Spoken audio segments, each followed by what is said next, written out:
You wake up and the first thing you remember is dying, not once, not twice, but dozens of times, and then you realize every human on Earth remembers it too. Imagine opening your eyes tomorrow morning, not just as you, but as every version of you that has ever existed.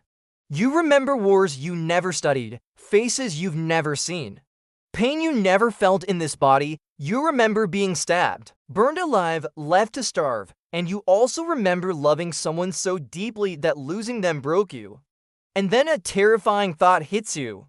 The person standing next to you might not be new to your soul. They could have been your enemy, your executioner, or the person you loved more than anyone else, hundreds of years ago. Now imagine this realization happening to 8 billion people at the exact same moment. This isn't enlightenment. This isn't spiritual awakening, honestly. I don't know if humanity would survive this. I'm not saying that dramatically, I genuinely don't know. Because this is global psychological detonation. So today, we ask, what if every human suddenly remembered their past lives? The first few minutes feel unreal. People stop walking mid-step. Cars crash into silent intersections. Flights are grounded as pilots suddenly remember dying in crashes.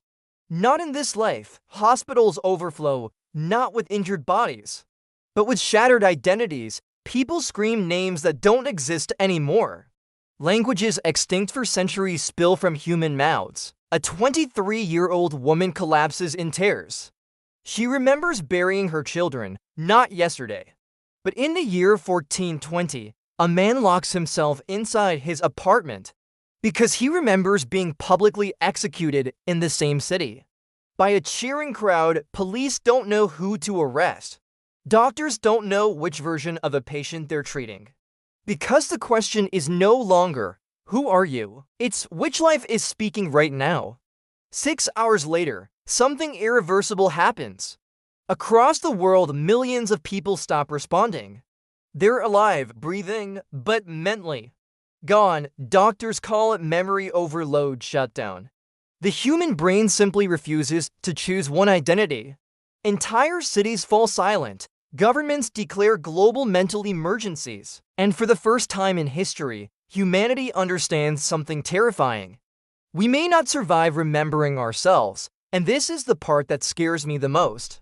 Not the riots, not the governments collapsing, but the fact that our minds might simply refuse to carry all of us at once. Human identity survives because memory is limited. Now imagine your brain forced to carry multiple lifetimes at once. Multiple childhoods, multiple traumas, multiple deaths. Some people stop speaking entirely, others speak as someone else. New psychological conditions appear overnight. Reincarnation trauma syndrome, temporal identity disorder, memory overlap psychosis. There's a school teacher in Brazil. Her name is Anna. She remembers standing in the same city 300 years ago. But back then, she wasn't a teacher, she was a soldier. She remembers dying, screaming a name she doesn't recognize today. Now she stands in a classroom, looking at children, wondering which life she belongs to. Children run towards strangers, calling them mother. Marriages collapse as people realize they loved someone longer in another life.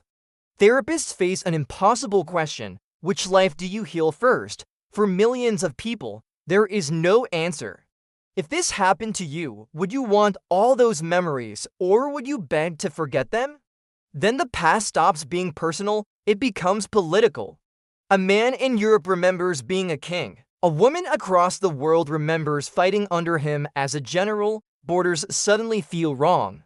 Ancient land disputes return, not as history, but as memory. Old enemies recognize each other instantly. You killed me, you betrayed me. Modern governments lose legitimacy because people now ask, why should I obey a system that didn't exist in my most meaningful life? Nations fracture, not by race, not by language, but by who people used to be. Religion changes overnight. Some faiths collapse instantly, others radicalize. Because reincarnation is no longer belief.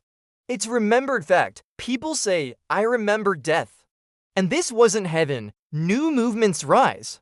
Memory-based religions. So lineage councils, past life leaders. The most powerful people on Earth are no longer the richest. They are the ones who remember clearly, but humans adapt. They always do. Communities form around shared past lives. A forgotten engineer recreates lost machines. An ancient farmer revives extinct crops. A long-dead architect designs cities meant to last centuries. A new system emerges, the remembered economy. Leadership changes, power shifts, not to the loudest voices, but to those who have survived collapse before. Humanity no longer fears death, because death is familiar. What terrifies us now is forgetting. History stops repeating itself, because it is no longer forgotten. But one question remains: was remembering our past lives a gift? Or the most dangerous knowledge a species could ever unlock? If this video stayed with you even after it ended, then you're probably someone who thinks about these things the way I do. You might want to stick around, and before you go, if you suddenly remembered your past lives, would you want to know who you truly were, or would that knowledge destroy who you are now? Comment below, I really want to read it. If this video made you think, like it. If you want more what-if realities that question what it means to be human, subscribe to Imagine IQ Studio, and on your screen right now is another reality, where humanity loses empathy entirely. Click it, before this life becomes just another memory.